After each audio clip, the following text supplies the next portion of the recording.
wala pa akong schedule sa Hague. Napanigurado ko na merong magbibisita kay Pangulong Duterte doon.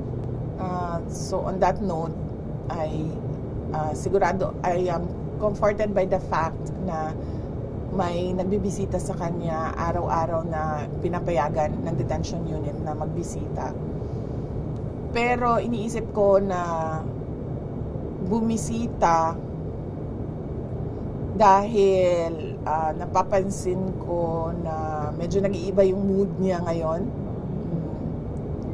Tinanong ko si Kitty anong nangyayari, bakit walang mga tawag.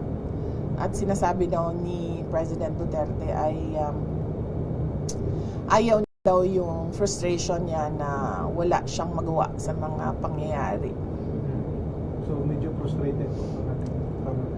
Yun ang naiintindihan ko sa current mood niya, no. So mahirap din kasi talaga pag telepono yung pag-uusap kasi choppy yung linya, minsan hindi pa nagkakarinigan ng maayos, gano'n. Hindi mo ma-comfort yung tao na nandyan sa harap mo, nakikita niya yung emotions mo sa mukha mo, yung lahat yon. So pinag-iisipan ko, pero sa ngayon, wala pang schedule dahil meron namang mga nakaschedule sa mga relatives na bibisita doon sa kanya araw-araw.